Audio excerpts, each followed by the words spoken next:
दोस्तों स्वागत है आपका मेरे YouTube चैनल इंग्लिश बाबू पर। और आज मैं फिर हाजिर हूँ आपके साथ एक नई स्टोरी लेकर। और दोस्तों आज की जो स्टोरी है बहुत ही इंटरेस्टिंग स्टोरी है, सुनकर आपको बहुत मज़ा आएगा। साथ में आपको कुछ जीवन से जुड़ी हुई एक शिक्षा भी मिलेगी।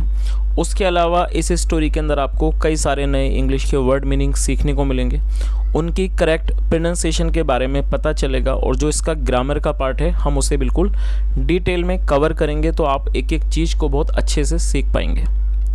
तो चलिए दोस्तों आज की इस कहानी को हम शुरू करते हैं और सबसे पहले कहानी का टाइटल देखते हैं। कहानी का टाइटल है एक्सपीरियंस। दोस्तों ये कहानी का टाइटल है और एक्सपीरियंस का मतलब होता है अनुभव। और ये हमारी इस आज की कहानी का टाइटल है, शीर्षक है। और अब मैं इसे पढ़ना शुरू करता हूँ। आपसे रिक्वेस्ट है आप इसे बिल्कुल ध्यान से सुने और यदि पॉसिबल हो तो आप वर्ड मीनिंग को भी नोट करें। तो चलिए इसको शुरू करते हैं। और दोस्तों यहाँ थोड़ा फ़ॉन्ट छोटा है तो मेरी आपसे रिक्वेस्ट है जब आप इसको देखें तो आप इसको थोड़ा सा जूम भी कर लें। तो चलिए इसको शुरू करते हैं।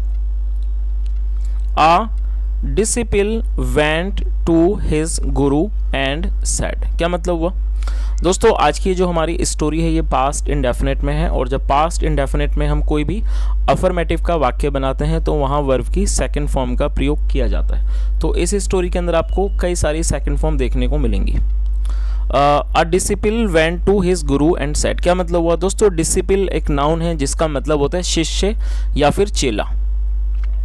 एक शिष्य वेंट, ये गो की सेकंड फॉर्म है, वेंट मतलब गया, टू हिज गुरु अपने गुरु के पास, एंड सेड और कहा, सर मतलब कि श्रीमान, टेल मी मुझे बताओ, how to get relieved from misery. क्या मतलब हुआ दोस्तों?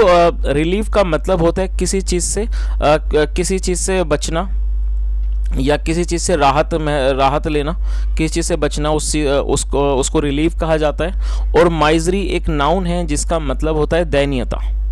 तो इस पूरी लाइन का क्या मतलब हुआ?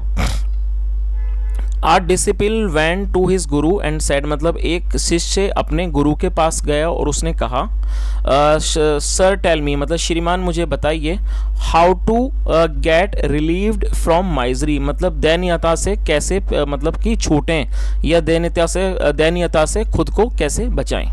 चलिए, द क्वेश्चन वॉज स्मॉल। ये जो क्वेश्चन था मतलब सवाल था, वॉज स्मॉल वो छोटा था, बट लेकिन it needed a very detailed answer. लेकिन इसकी ज़रूरत थी। नीडेड का मतलब होता है किसी की ज़रूरत होना और पास्ट में सेकंड फॉर्म का प्रयोग किया गया, सेकंड फॉर्म में नीडेड, बट इट नीडेड लेकिन ज़रूरत थी अ वेरी डिटेल्ड आंसर मतलब एक बहुत ही विस्तृत जवाब की। तो दोस्तों यहाँ तक आपको इस कहानी का मतलब समझ में आ गया होगा कि एक जो शिष्य था वो अपने गुरुजी के पास गया और उसने कहा कि सर ऐसा कुछ बताइए कि हम माइजरी है, जो हमारी दयनीयता है, उससे हम बाहर कैसे आएँ, उससे हम कैसे अपने आप को उससे कैसे बचें। तो ये जो सवाल था ये छोटा था लेकिन इसका जो आंसर था उसकी ज़रूरत थी कि वो एक बहुत डिटेल में उसका जवाब हो। द गुरु सेड, जो गुरु थे उन्होंने कहा, you just do one thing. क्या मतलब हुआ? You just do one thing, आप सिर्फ एक काम करो।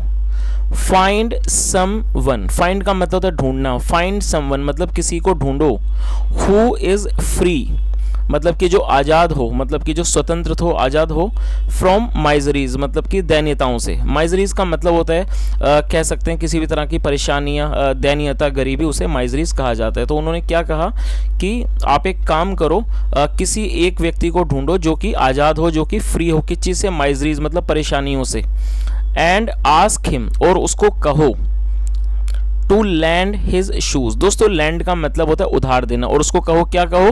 To lend his shoes to you for a day, और उसे कहो कि वो आपको अपने जूते उधार दे एक दिन के लिए।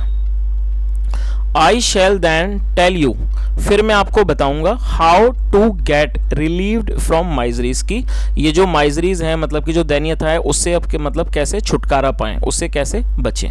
चलिए आगे देखिए आगे क्या होता है। The disciple then went to a householder and said। क्या मतलब वो? द डिसिपल जो ये शिष्य था, then फिर वो जो शिष्य था वो गया टू अ हाउस होल्डर एक मकान मालिक के पास, एंड said और कहा, इट इज़ अपरेंट, अपरेंट का मतलब होता है प्रत्यक्ष, दिखाई पड़ना, मतलब इट इज़ अपरेंट मतलब ये दिखाई पड़ता है या फिर ये चीज़ प्रत्यक्ष है, दैट की यू आर फ्री, आप आज़ाद हो, आप स्वतंत्र तो आज़ाद हो, फ्रॉम माइजरीज मतलब कि दैन्यता से, परेशानियों से। Just land me your shoes for a day मतलब कि just land me your shoes for a day, आप एक दिन के लिए मुझे अपने जूते उधार दे दो। चलिए आगे देखिए, आगे क्या होता है। द हाउस होल्डर सैड, ये जो मकान मालिक था सैड, उसने कहा that is not so, that is not so मतलब ऐसा नहीं है, सो मतलब ऐसा, तो पूरी लाइन का क्या मतलब हो, दैट इज़ नॉट सो ऐसा नहीं है।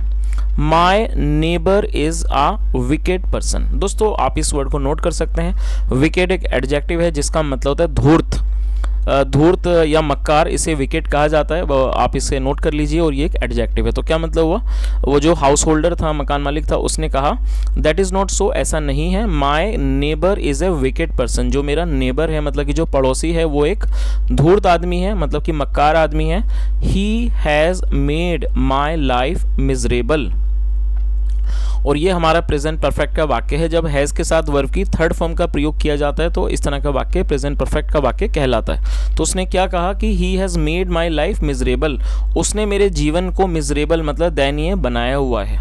चलिए आगे देखिए।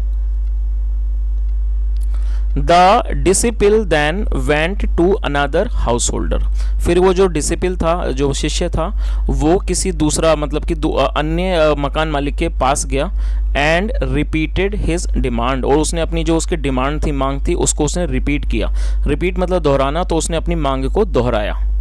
द हाउस होल्डर सैड, ये जो मकान का मालिक था सैड, उसने कहा my wife has made my life miserable, उसने क्या जवाब दिया, उसने भी इसी तरह का जवाब दिया कि जो मेरी पत्नी है, has made my life miserable, मेरी पत्नी ने मेरे जीवन को मिजरेबल मतलब कि दयनीय बना दिया है।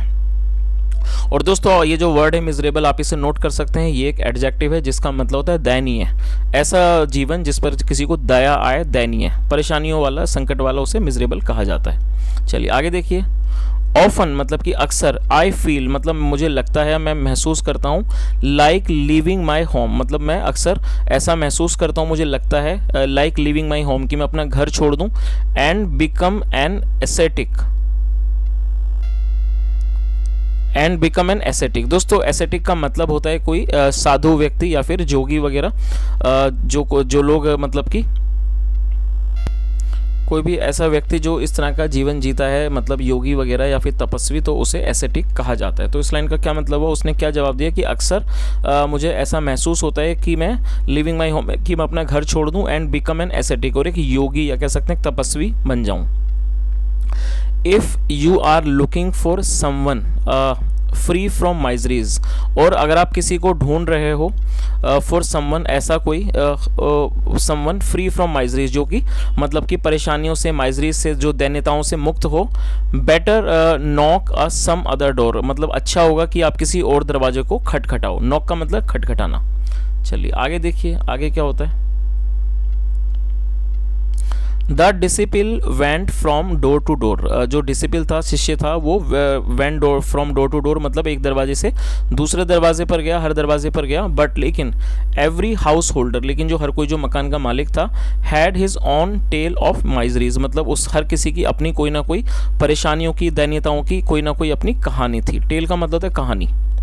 The disciple knocked eight 100 doors, ये जो डिसिपल था मतलब ये जो शिष्य था, नॉक्ड उसने खटखटाया, एट 100 डोर्स मतलब उसने करीब 100 दरवाजों को खटखटाया। बट लेकिन कुड नॉट फाइंड, लेकिन वो नहीं पा सका, इवन वन हाउस होल्डर, यहाँ मतलब एक भी मकान मालिक नहीं पा सका, फ्री फ्रॉम माइजरीज जो कि परेशानियों से, जो दैन्यताओं से मुक्त हो। मतलब कि तो इस पूरी लाइन का क्या मतलब हुआ कि ये जो डिसिपल था, ये जो शिष्य था, वो कम से करीब 100 दरवाजों पर गया, उनको खटखटाया, लेकिन हर किसी की कोई ना कोई अपनी कहानी थी, और उसे एक भी ऐसा मकान मालिक नहीं मिला जो कि आज़ाद हो, फ्री हो इन माइजरीज से, इन परेशानियों से। चलिए आगे देखिए।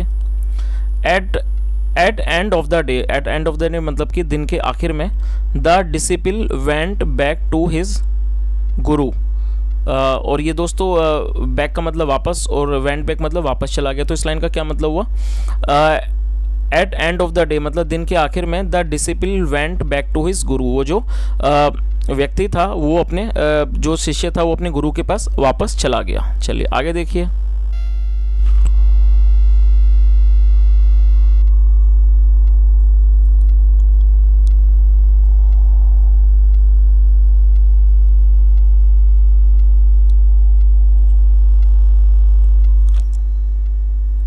एंड सैड, और उसने कहा, आई हैव नॉक्ड, मतलब कि मैंने खटखटाया है, एट ऑलमोस्ट एवरी डोर, मतलब कि लगभग हर दरवाजे पर मैंने खटखटाया है, बट लेकिन have not been able to find a single person, मतलब लेकिन मैं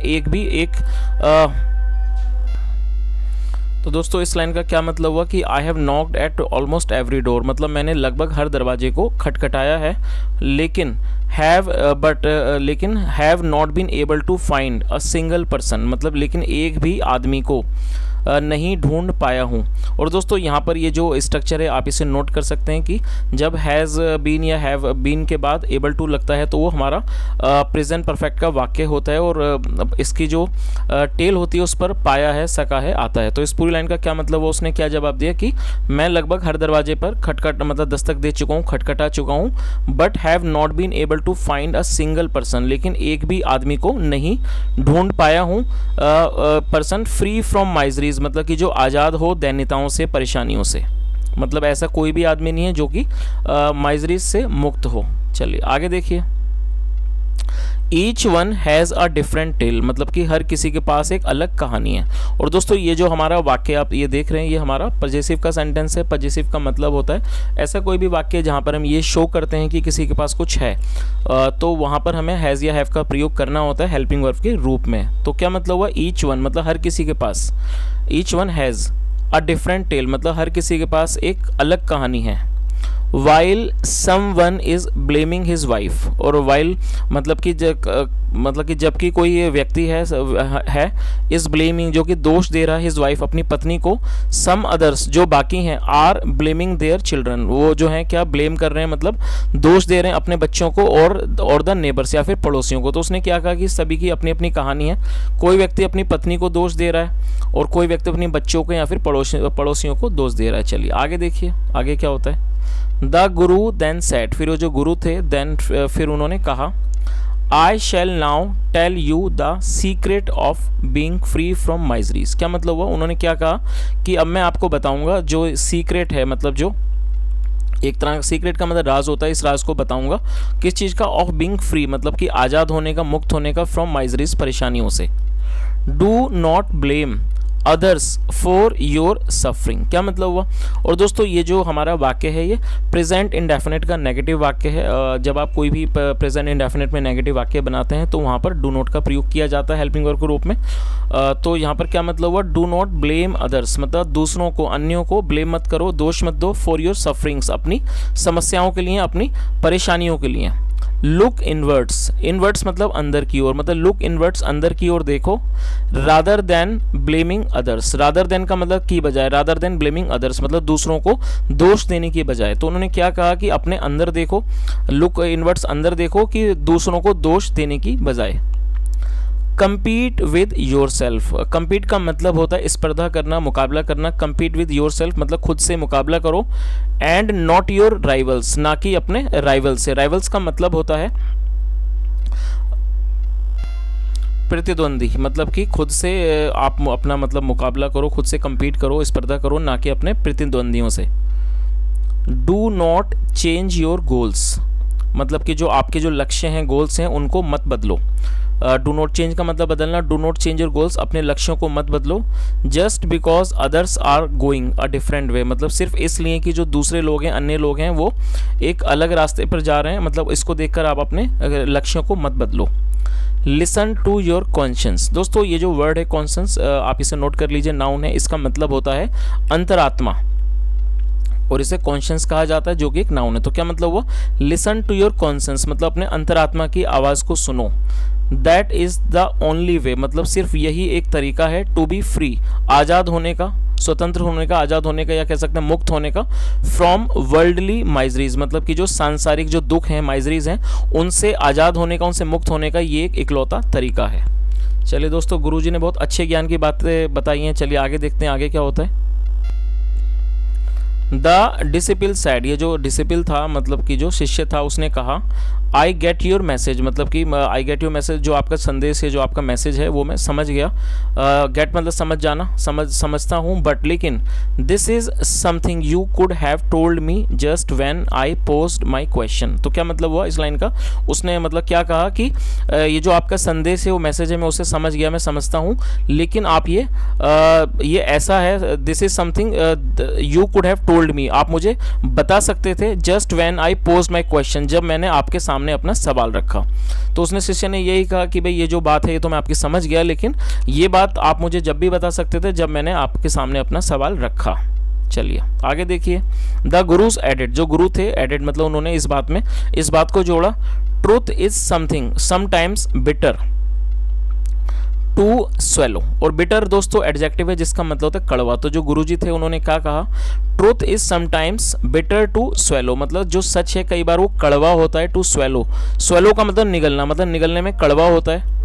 had I given you this message right when you posed your question, मतलब कि यदि मैंने आपको had I given you this, ये संदेश दिया होता राइट व्हेन, उसी समय, right when you posed your question, जब आपने सवाल पूछा था, you would not have needed heeded, heed का मतलब ध्यान, आपने ध्यान नहीं दिया होता।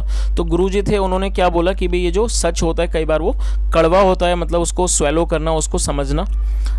अगर मैंने आपको ये मैसेज पहले दिया होता जब आपने मुझसे सवाल पूछा था, तो यू वुड नॉट हैव हीडेड, आपने इस बात पर ध्यान नहीं दिया होता।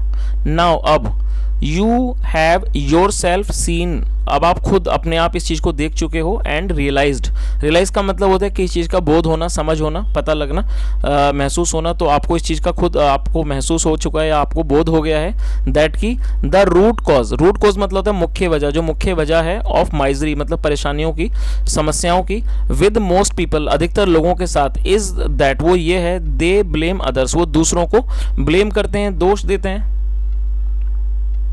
फॉर देयर कंडीशन अपनी स्थिति के लिए, विच इज नॉट करेक्ट जो कि उचित नहीं है या जो कि ठीक नहीं है। If you want to be free from miseries look inwards, यदि आप आज़ाद होना चाहते हो, यदि आप मुक्त होना चाहते हो, फ्रॉम माइजरीज परेशानियों से, दैन्यताओं से, लुक इनवर्ड्स अंदर की ओर देखो। Do not blame others for your suffering, मतलब दूसरों को, डू नॉट ब्लेम अदर्स, दूसरों को ब्लेम मत करो, दूसरों को दोष मत दो, फॉर योर सफरिंग अपनी परेशानियों के लिए, अपनी समस्याओं के लिए। तो दोस्तों ये आज की एक छोटी सी कहानी थी, और मैं उम्मीद करता हूँ कि जो कहानी है ना सिर्फ इसने आपके यहाँ सिर्फ आपने सिर्फ इंग्लिश के वर्ड मीनिंग नहीं सीखे होंगे, उसके अलावा जैसा हमने कहानी में देखा कि जो गुरुजी थे इन्होंने बड़े ही समझदार तरीके से जो उनका जो शिष्य था उसको बताया कि हम अपने जीवन की समस्याओं से, अक्सर हमने जैसे हम देखते हैं कि हम कई बार अपनी समस्याओं के लिए दूसरों को ब्लेम करते हैं, अपने अंदर नहीं झांकते हैं। तो जो गुरुजी की जो शिक्षा थी और जो गुरुजी जी का मैसेज था, मैं उम्मीद करता हूँ आपको बहुत अच्छा लगा होगा। कहानी से आपने कुछ ना कुछ ज़रूर सीखा होगा, और यदि आपने कुछ सीखा और तो आप कमेंट के माध्यम से ज़रूर बताएं। और दोस्तों यदि आपको आज की ये कहानी अच्छी लगी और मेरा पढ़ाने का प्रयास अच्छा लगा हो तो वीडियो को ज़रूर लाइक करें, शेयर करें, और दोस्तों चैनल बेल आइकन भी प्रेस करें ताकि आपको नोटिफिकेशंस हमेशा मिलती रहें। और यदि आपका कुछ सुझाव हो तो कमेंट के माध्यम से ज़रूर बताएं। और दोस्तों जैसा मैंने आपको बताया कि कल की जो वीडियो थी उसके अंदर शायद साउंड की प्रॉब्लम थी, तो मैंने फिर आज माइक चेंज कराए। तो आप इस वीडियो को भी देखने के बाद ज़रूर बताएं कि यदि साउंड ठीक है या जो भी है, आप कमेंट के माध्यम से ज़रूर बताएं। सुनने के लिए thank you so much. Have a nice day and bye.